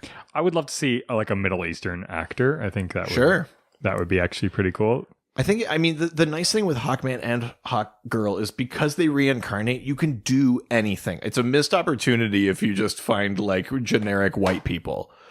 I think it should be Salma Hayek and Tony Shalhoub.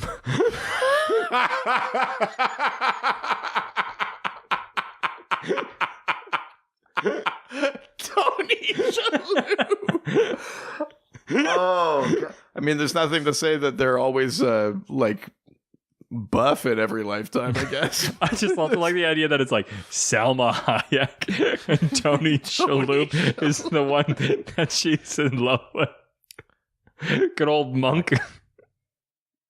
Yeah, it'd be interesting in the context of this movie because there's you could do the reincarnating thing. You could cast a bunch of people as them. Oh yeah, because they don't have to look the same in every era, right? You could just have you can do a thing like that where like you get a bunch of different people to play a few different versions of them.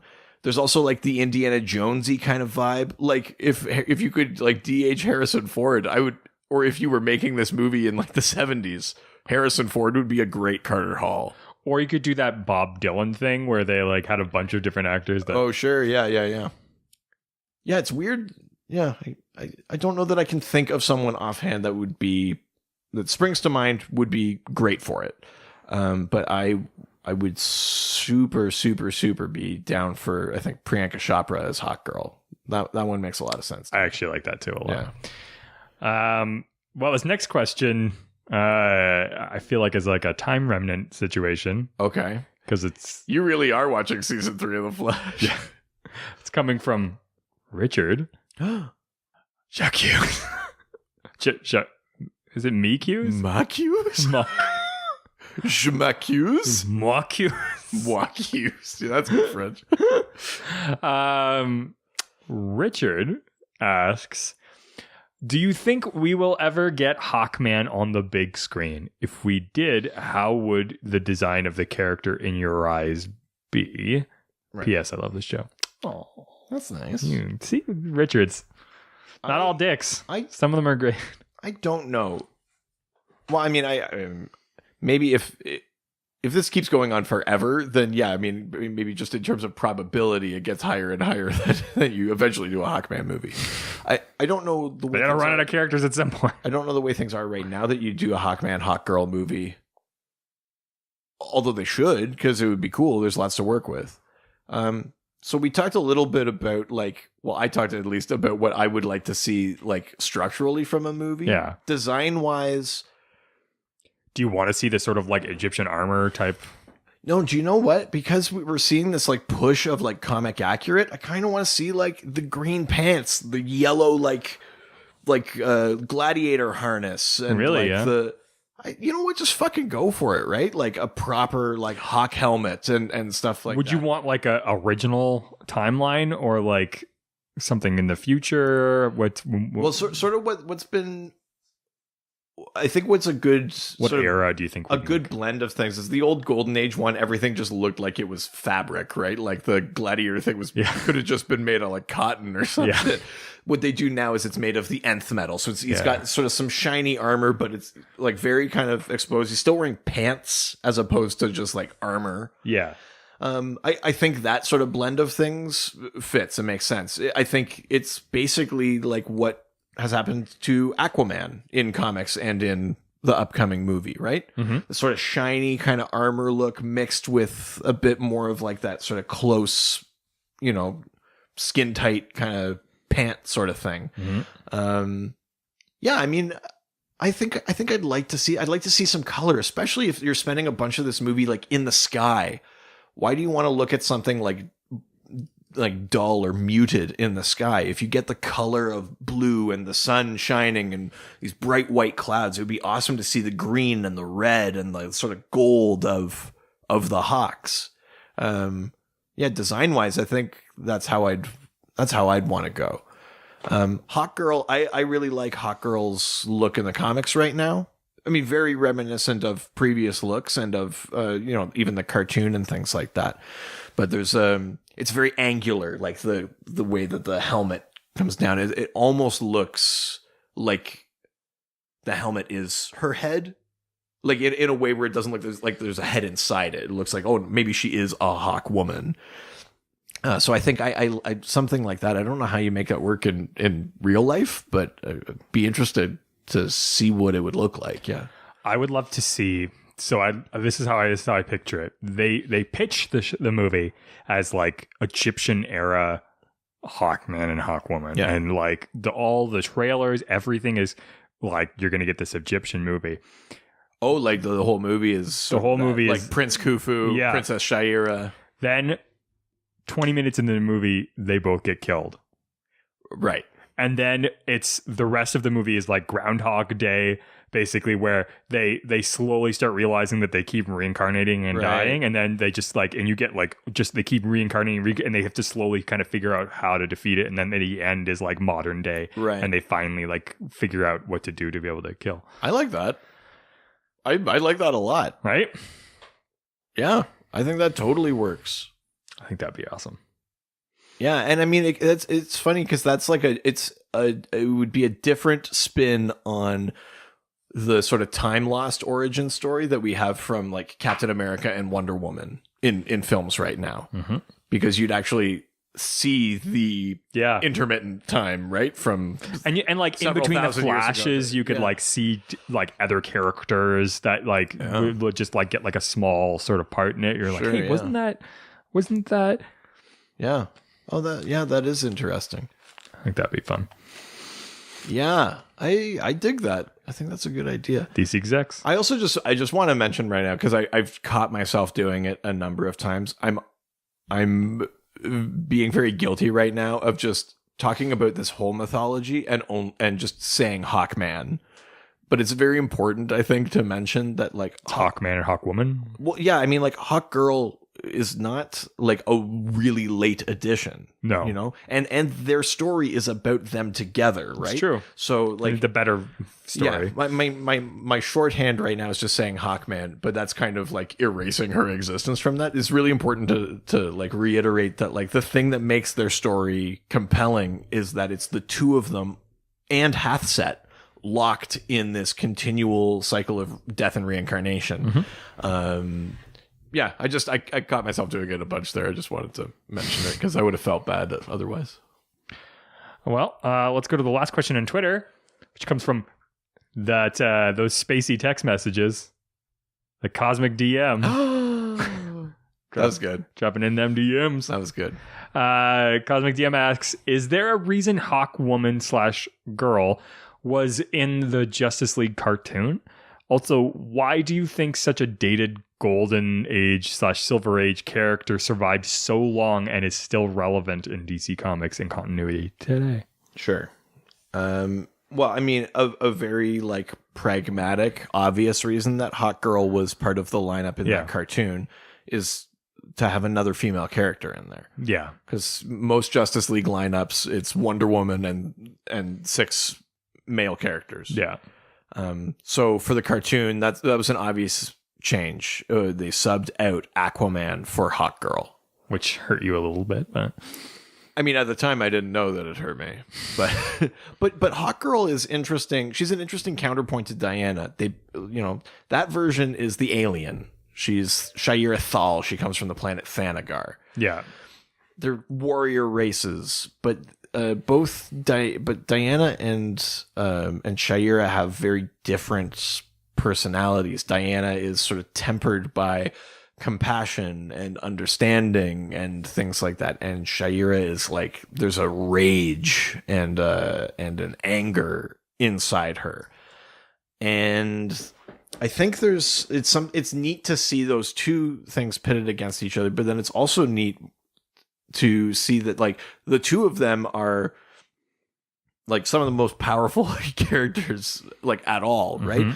Like Shaira in that series is capable of some really like incredible feats. And yeah, I think it's kind of neat to see that. But also she's another gateway to space. You know, when Green Lantern goes to space, she's a good partner for him because they're both space cops. Aquaman sort of ties you to a very particular like environment. That's true. So I think even from a storytelling perspective, it made more sense to have that version of Hawkgirl in there.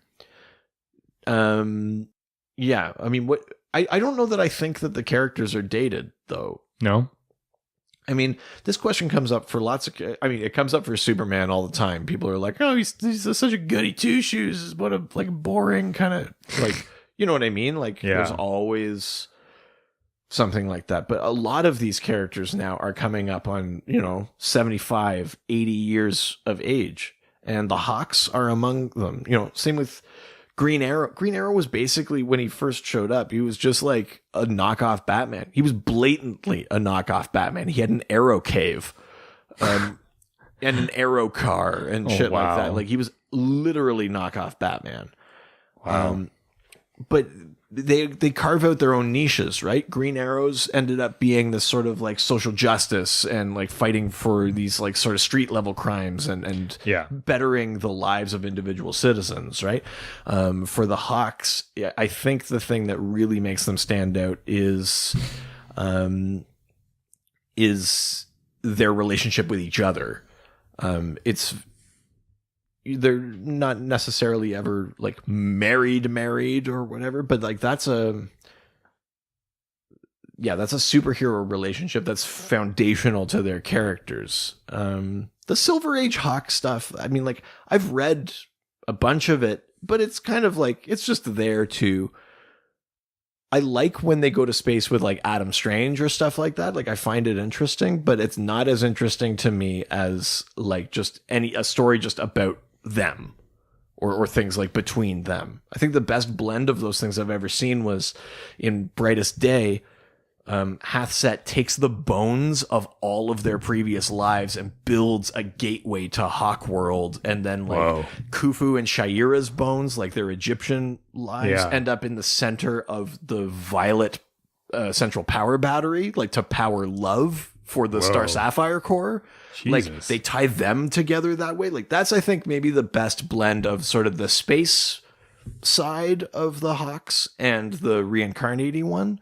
I really like that, but it only works because it's about their relationship, right? Yeah. Otherwise, it's just like a cool character that's fun to like read or look at in space, but to have like actual weight to it, I think they're pretty unique that way. Definitely. Yeah. That's awesome.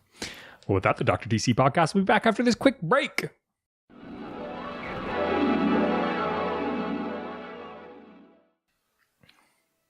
This episode of the Dr. DC podcast is brought to you thanks to our sponsor, Great Lakes Grooming Co. Honestly, I've been using this product actually for a really, really long time. I, as well, have a very large beard, same as the doctor. I think mine actually might be a little bit bigger. So my favorite products are, first of all, that beard oil. I've been using it for a really long time. I've actually not had to use cologne because of it. I actually stopped using cologne because it was just, that smell of that beard oil is amazing. I also have a very rough and dry beard usually, so this has been making it super smooth. And then I have to say that my second favorite product is that Noble Selves hair styling cream. That sort of, it's a medium light holding, which is really nice. It's hard to find a good holding cream for your hair. I've used waxes and gels and sprays and all that stuff, and it never really works. This stuff makes my hair look amazing. It holds for multiple days on end for people like me who don't like to shower. It's honestly a great product. So I've been super happy with it so far. I think you guys will be too. Great Lakes Grooming is meant to be easy and ready to use, rain or shine. All their products are purposely designed and environmentally responsible, handmade in Canada, ready for adventure wherever one may find themselves. And lucky for you listeners, you get 10% off on the Great Lakes Grooming's regular price products by going to www.greatlakesgrooming.com and using the promo code DRDC podcast. That's right. www.greatlakesgrooming.com, promo code Dr. DC podcast. Now, back to the show.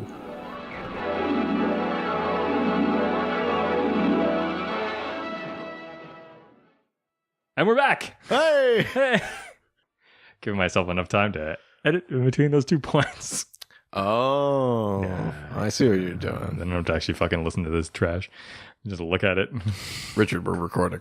Oh, yeah. Oh, we're back. Hey. This is great. Yeah. I love this. Sign up for our Patreon. Yeah, give us money, you cheap pieces of shit. Richard, you're recording. Jesus Christ, I keep forgetting. Let's head over to fucking email or whatever. Check the email. Hope it's from a female. Perfect. I don't know if this is from a female because this smart ass gave us a custom email. Probably the best I've seen so far. I will say of those. Well, there's more effort in it than like whatever, like fake.email or whatever. Because the name is Fernie Branca.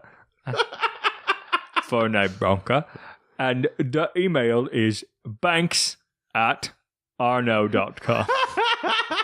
Just Whoever you are, you're a hero. if you want the kudos directly, let us know who you were, because I'm interested to know who came up with it. My name is Fernand Branca.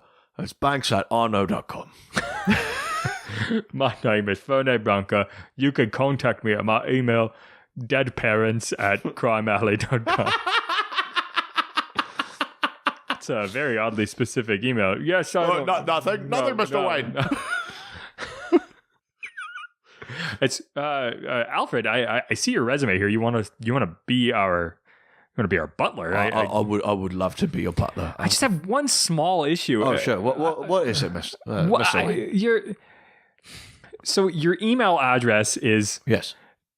deadwaynes@futurebatman.com. Oh, it's just purely coincidental. Dead Waynes is my favorite band, and I used to work for a promoting company called Future Batman. It doesn't mean anything. It's just random letters put together to make a company name. I'm just looking here. Also, it says that you live at Future Dark Prince Apartments at Crime Alley. Yep. Yeah. Like I said, this is all just purely coincidental. It's a bunch of funny happenstance. I would love to be a butler. Can you show me if there's maybe a subterranean aspect to your home? I mean, I'll do that. But also, all of your qualifications are something along the lines of how much you know about theater and how much you're great at recommending theater. I just don't know if that would be a part. You know what? I'm also branching into film. There's some Zorro films I think you would really love. And one thing I didn't put on my resume, but I am quite good at, is tailoring armor and other sorts of combat gear. Yeah, yes, there is. There's a bunch of qualifications here about something to do with mixed martial arts training as well as fashion designing. Well, I just don't know how those two things will apply to a job like this. I used to be SAS. I used to do some of the training myself, but now I tend to I tell them to go to the Himalayas, and there's a little blue flower they can pick. They got to walk it up a mountain, and then the training basically does itself. Yeah, and then just one final. Where's your kitchen? I'll fix you a cup of tea. Just one final thing. We actually did a criminal check on you, and it's mostly clean. There's a lot of like blacked out things that we can't.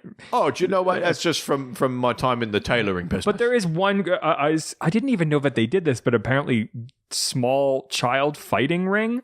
Oh no, What this is it's a little ring that teaches them how to defend themselves. It's a martial arts tool. It's not like a ring in which the children fight. Or anything okay. Like well, that. I mean, I don't think that I would certainly not recommend that you call most of my references, though. Okay. Yeah, I thought. Do you know what I'm going to fix you an English muffin. We'll talk about this. We'll talk about my pay over lunch, and how about that? Yeah. Once again, is there any sort of like cavernous dwelling underneath the manor? I mean, there's some. But there's a bunch of bats down there. I just don't see how you wouldn't want to go down there. There's what down there? Bats, I think. Yeah. You have to give me this job. I need this so much. You have no idea. This is destiny. I promise you. Nothing bad will happen to you for years. Yeah, like when we pass away eventually. Eventually, causes. Yes, completely. Because naturally, that's how some people might die. I mean, regardless, it'll be a very easy job. We're actually very good parents. We're around most of the time. So. You know what? And that's great. You do that as much as you like. You got to get the time in while you can. A weird comment, but all right. Oh, you got the job. We should be saving this for the Patreon. I know. What do we do? Precious content. Quick, catch it before it slips through our fingers. That's right. Get it while it's still free, you cheapskates. All right. What was the question from Fernie Brecken? Oh, yeah, I didn't actually read that yet. Okay. The first question is, what's your favorite story from the Silver Age Hawks? Where they are aliens from Thanagar. Right. So that version where it's Qatar Hall and Shaira Thal, they're alien police officers from the planet Thanagar. There's a story where basically like Thanagar invades Earth. Yeah. And they side with their adoptive homeworld. They turn on their own people and defeat the Thanagarian invasion. That's a particularly good story, and they actually adapt it in the cartoon. It's called Star-Crossed, I think, is the 2-parter, and it's really heart-wrenching. That's a really, really great pair of episodes. But for the most part, there's a lot of just like one-off stories because it's the Silver Age, right? They didn't necessarily always do big arcs. So I think if I just had to pick the type of story that I like, it's anything where they team up with Adam Strange. Adam Strange and the Hawks go together very, very well. I think with that version of the Hawks, I think for sure. And it happens a lot. They're sort of comic book buddies. I know lots of people put, the Fury and the Titan, like the Atom and Hawkman together. And for a while, the Atom and Hawkman shared a book. I have a couple of issues of that one, but I always liked that sort of Silver Age version teamed up with Adam Strange. Like that one, those are kind of my favorite. They're always like fun, sort of cosmic things. They're fighting space pirates or whatever the hell is happening. Those are kind of fun stories. I enjoy those. Absolutely. Yeah.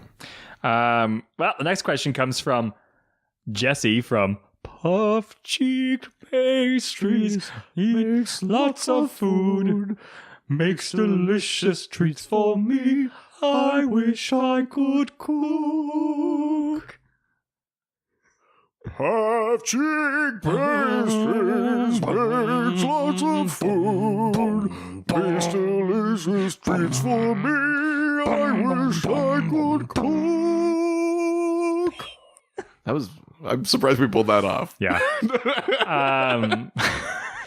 So Puff asks, hello, good doctor and producer Richard. As someone that is of the generation that was introduced to DC and comics in general from cartoons, does the animated Justice League series abridge any of the complexities of the stories of Hawkwoman and Hawkman? Also, does this warrior race have a caste system? And if so, where do Hawkwoman and Hawkman stand within it?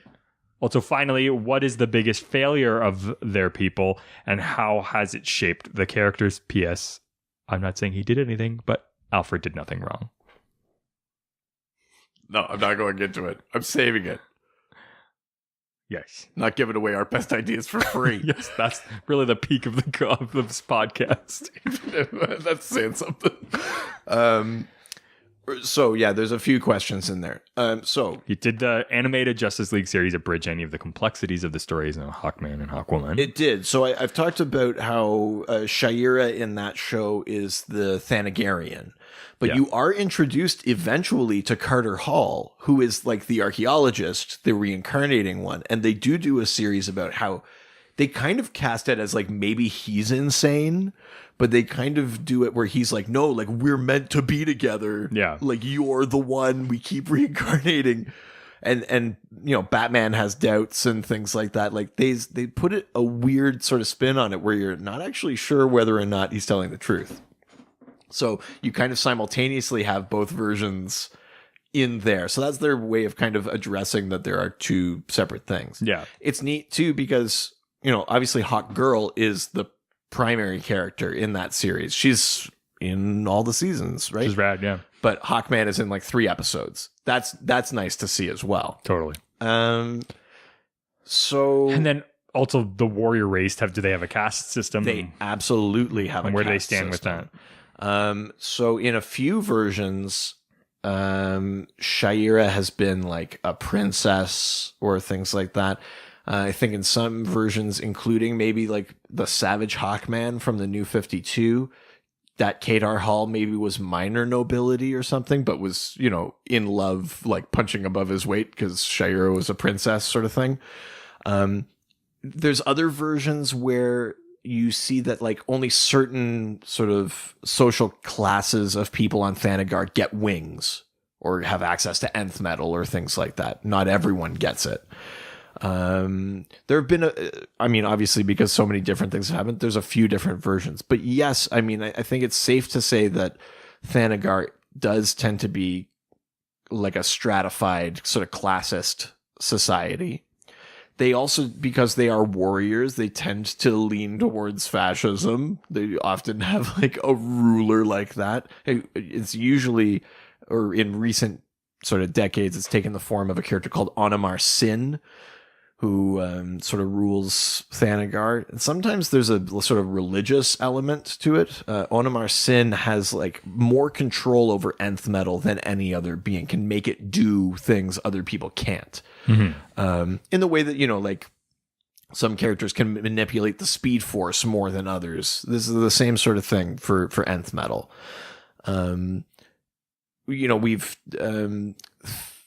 We keep talking in recent comics about the place called Thanagar Prime. People think they know where Thanagar is, but Thanagar Prime, the actual homeworld, is hidden. That's where Onimar Sin is, and he's in charge there. And then, sorry, was it the greatest failure? Is that one of it? Questions? What is the biggest failure of their people, and how has it shaped their characters? Right. So the biggest failure of the Thanagarians is that they are, pardon the pun, warhawks. Like they live for battle. There is no diplomacy. There's very little like reason applied when it comes to those things. They're very easily pushed into war with a peaceful planet, Ran, just by proximity. They're very easily whipped into religious fervor by Onimar Sin. They're very easily, classist, racist even, like their society is built on that sort of like the strong survive, like all that kind of stupid shit that leads to really horrific things when you see it on Earth, right? Like they've got a real like Ubermensch kind of thing in the comics. So I'd say their greatest failure, I think, is that Thanagar too easily falls into that like imperialist kind of thing, where their only conquests or their only victories are military, as opposed to like through art or poetry or science. I mean, they obviously have scientific achievements. They're a spacefaring race, but they're closer to something like the Klingons than the Vulcans, if I'm going to make like a Star Trek comparison. And I think that's probably their biggest failing. So just to be clear, Warhawks is a different thing than the game that you and I play when we go to the bathroom together. No, that's just called Can You Hold My Hawk for Me? I just thought when we knock our things together and then try to pee against each other. No, okay, it's a different thing. But we only ever try. We've never actually made it happen. It's not so easy when you're trying when it's on command. You're staring each other in the eyes. All right, we'll leave an email and heading on over to Instagram. Now we're going to Instagram, take some questions and answer them. Nice. So the one and only question come from Sweet Cheeks himself, the real Josh Gill. Sexy Gill. Come on. Gill. He's been, you know what? He keeps posting those thirst traps on Instagram. They're not thirst traps. He's just proud of his like workout achievements. Yeah, that's why he wears those skimpy outfits and flexes for the camera. I'm waiting for the day where like all of these recordings are played in court. You're on the stage, you're like, I never said that. They're just like, they just play like 90 episodes worth of You can't prove that's me. I, Richard of Sound Mind. And why did I say that on the podcast? Oh God, that was so stupid. Let's see what Josh Gill has to say.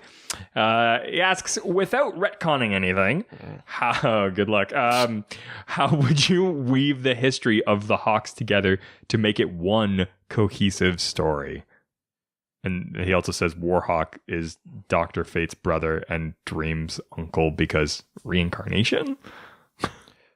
Right. I'm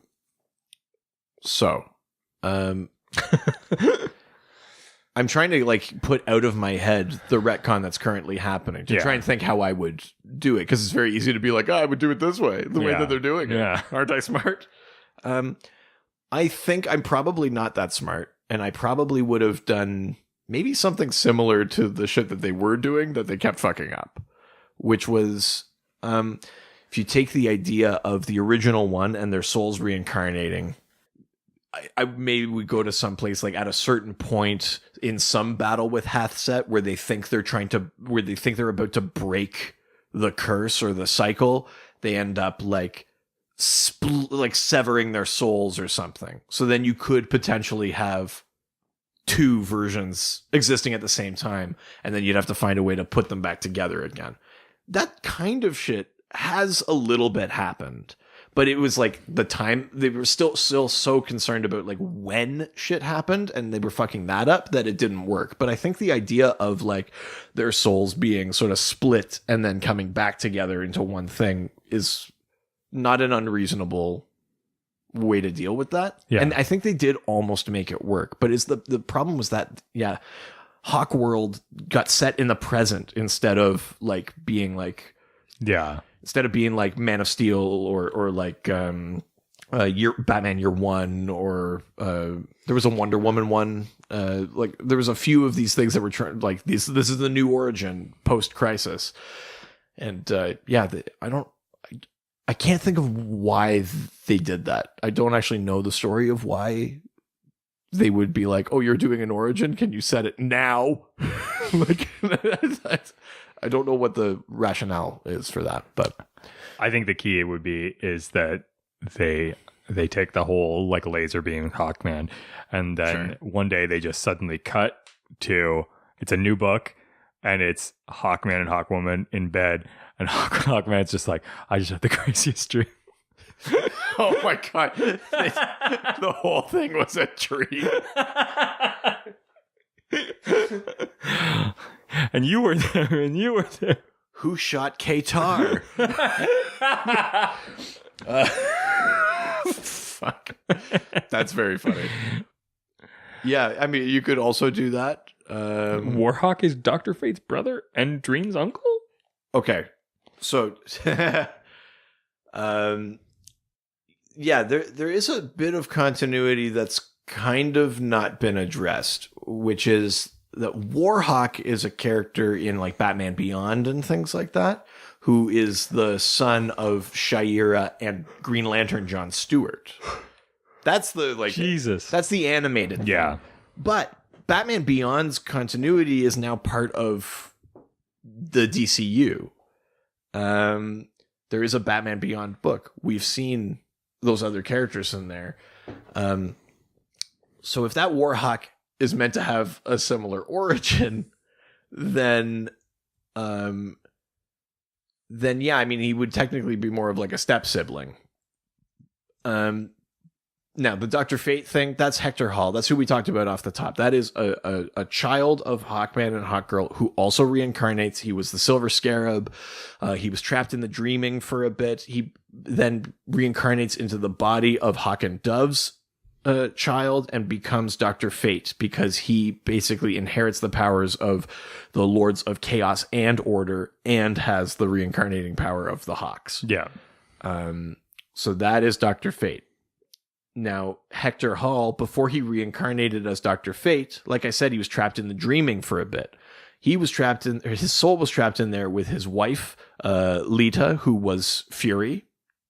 And she was pregnant while in the Dreaming. So their son, Daniel, basically was like sort of infused with the power of Dream. Damn, Daniel. Daniel eventually takes over for Morpheus as the Lord of Dream.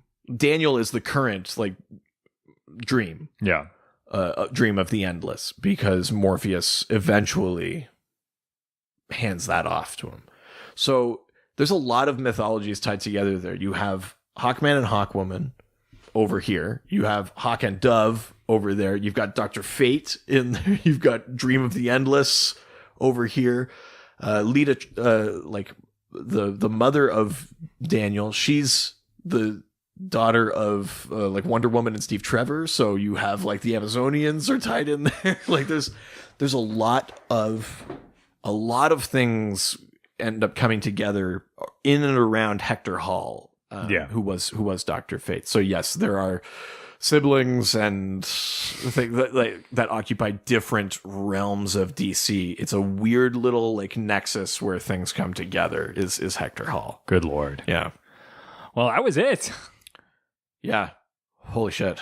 Do you feel like you've addressed most of it? Oh, no. I mean, like, there's always more. I didn't even, I mean, I kind of briefly, but, we didn't even really just like go like step by step through it. But I think there's enough in there that if you were kind of interested or unsure, then maybe there's like, I hope it's less daunting now, because there's at least some places to jump in, or you can at least get the context of what they were trying to do at a given time. Because you'll read a Hawkman comic and you'll be like, they're aliens, I get it. And then you'll read another one and you'll be like, are they?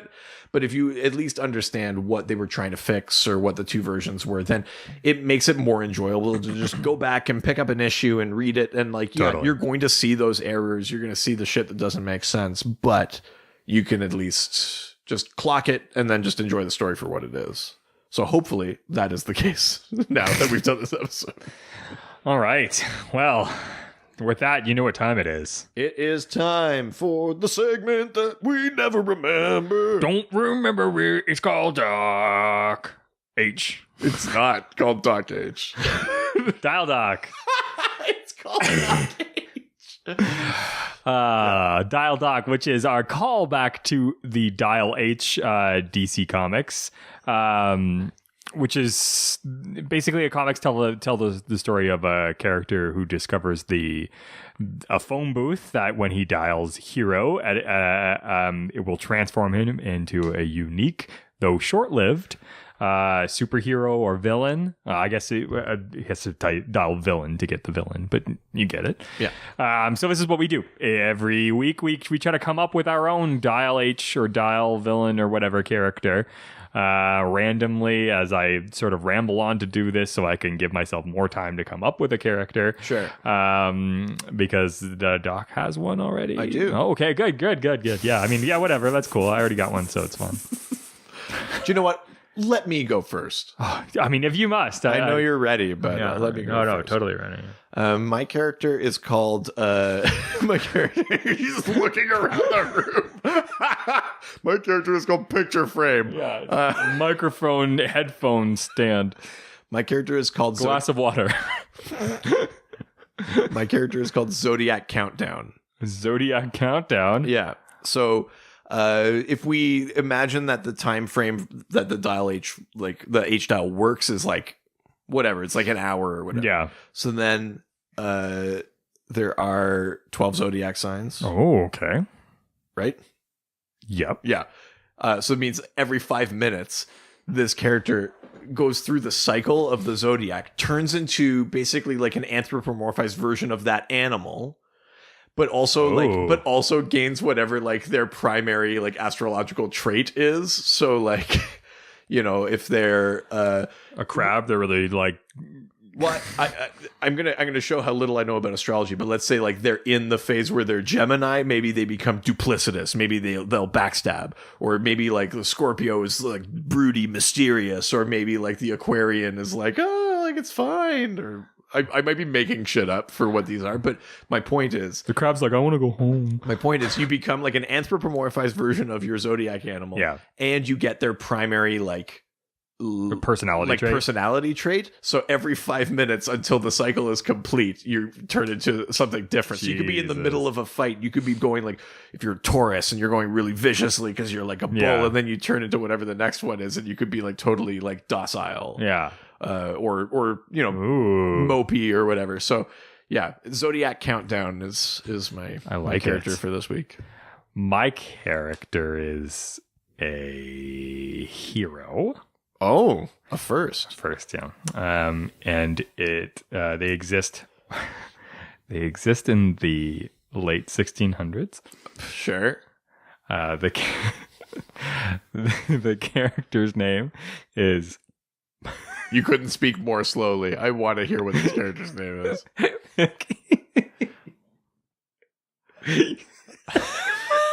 The character's name is.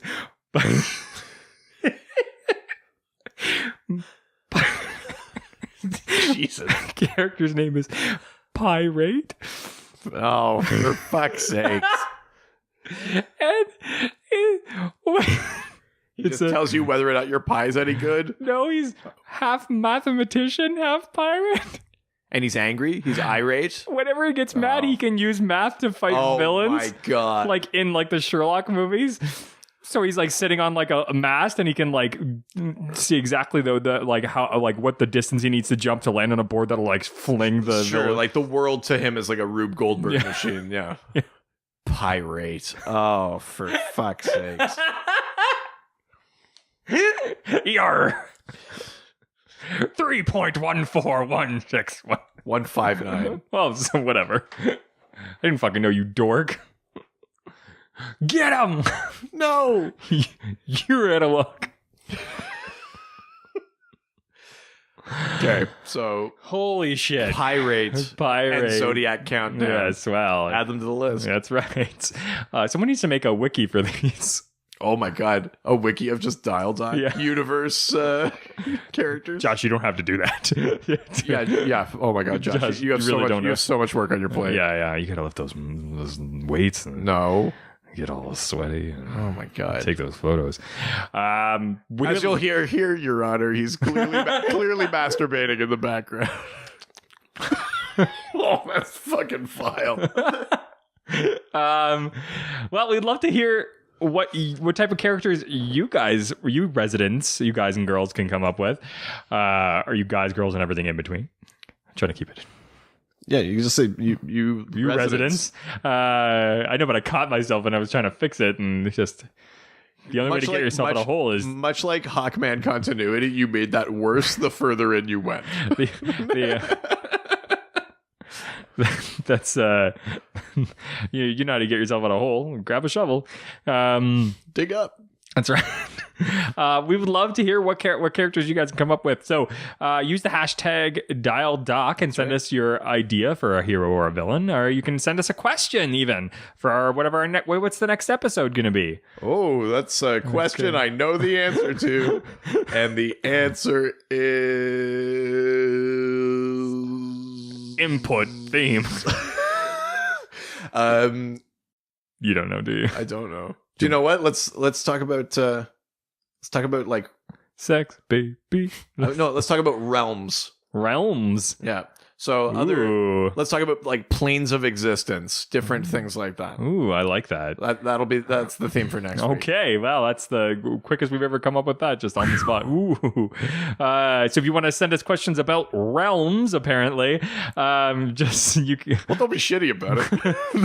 If you want to realms, I'm gonna fucking scrape them. Put me on the fucking spot. Yeah, of course. Yeah, I'm dipping into things I was planning to do for later, but whatever. That's fine. Or you just want to nerd out with us online. You can do so through our various social media enterprises, such as our Facebook account, Dr. DC Podcast. We're on Twitter at Dr. DC. We post some photos of funny things and ask for questions on Instagram, Dr. DC Podcast. Or you can just send us an email, drdcpodcast@gmail.com. It doesn't have to just be about the theme. You could just send us an email. You can talk about comics or whatever. Tell us what's bugging you lately. Yeah. So, he is a doctor. The doctor is in. The doctor is in. Well, Frasier's a Freudian and I'm a Jungian, so there'll be no blaming mother today. Fucking Frasier, Jesus Christ. Or we've got a subreddit. We do. r/Dr_DC. Yeah, you guys can talk about comics and comic related things on there, or just come up with more theories about what happened to Colin. Who? But not only can you talk to us through those social media accounts, you can also read some of our DC specific articles that kind of go in. Are you going to try to do a Hawkman and timeline article? Maybe not timeline, but something about them. Yes. Okay, so we've got a bunch of articles and some merchandise on our website, drdcpodcast.com or .ca. And then don't forget to subscribe, rate, review, give us 5 stars on iTunes. The more reviews we get, maybe we'll build towards some other really cool thing. Right now, we've got our new Patreon account, and and when we put up that first episode, which should be probably in like a week or so from now, when we put that up, we're gonna have because you guys gave us those 20 reviews, we're gonna do a review of the first episode of Supernatural. See if I can finally convince the doctor to fall in love with the show as much as I do. And that Patreon Patreon's going to be a home to all sorts of stuff. Yeah. We'll maybe go like more in depth on like reviews of books or movies or things like that. I know I'm going to talk about some of the stuff I've got in my collection. That's right. It's basically just a spot for us to nerd out some more, talk more in depth without sort of being like in the format of the usual show. So It's our weekly sort of our week in geek, as you will. Exactly. So yeah, like, you know, check out the Patreon. We'll have an announcement about that shortly. Check it out. Sign up, and you'll get a new additional episode every week. That's right. Pretty crazy. It's very, very exciting. So these deals are so low. So with that, the Dr. DC podcast will be back. Same Doc Ocean, same podcast boat. fuck me. How am I supposed to say anything after that? Ciao, ciao. Adios. Aquaman, all the superheroes. They always fight for what is right. Live with danger and adventure. They are men of might. Same Doc Ocean. Same podcast boat.